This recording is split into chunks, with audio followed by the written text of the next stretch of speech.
तो दोस्तों, भारत सरकार अब खालिस्तानियों के ऊपर एक बहुत ही बड़ा और सख्त कदम उठाने जा रही है और भारत सरकार ने इस कदम से एक साफ बात कर दी है कि यदि भारत के सम्मान में किसी भी प्रकार की ठेस पहुंचाई जाएगी तो भारत चुप नहीं बैठेगा।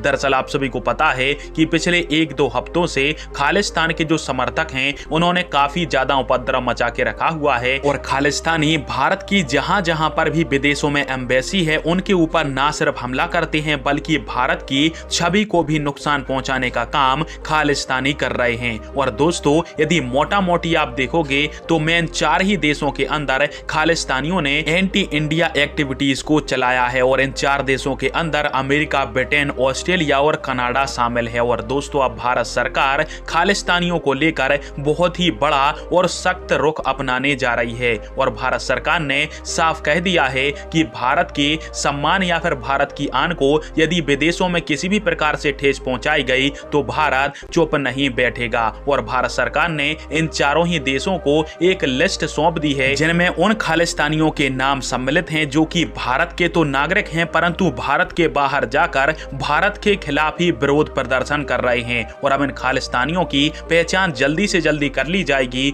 और इन भारत के रहने वाले व्यक्ति जो कि खालिस्तान के समर्थक हैं उनका पासपोर्ट भारत सरकार रद्द कर देगी। और जैसे ही भारत का पासपोर्ट रद्द होगा तो जितने भी विदेशों के अंदर खालिस्तानी समर्थक रह रहे हैं जो कि भारत के नागरिक हैं उनको मजबूरन भारत आना पड़ेगा, क्योंकि यह देश बिना पासपोर्ट के इनको अपने देश में रहने नहीं देंगे। और फिर इन खालिस्तानी समर्थकों के ऊपर भारत की न्याय प्रक्रिया के हिसाब से भारत सरकार मुकदमा चलाएगी और इनका इलाज किया जाएगा। और इस प्रकार से जितने भी खालिस्तानी भारत विरोधी गतिविधियां विदेशों के अंदर कर रहे हैं उनके ऊपर भारत सरकार चाबुक चलाने वाली है। फिलहाल में आप सभी के इस टॉपिक के अंदर क्या राय है और खालिस्तानियों के खिलाफ क्या भारत सरकार ने सही कदम उठाया, कमेंट बॉक्स में आप दीजिएगा। वीडियो देखने के लिए धन्यवाद। जय हिंद, वंदे मातरम।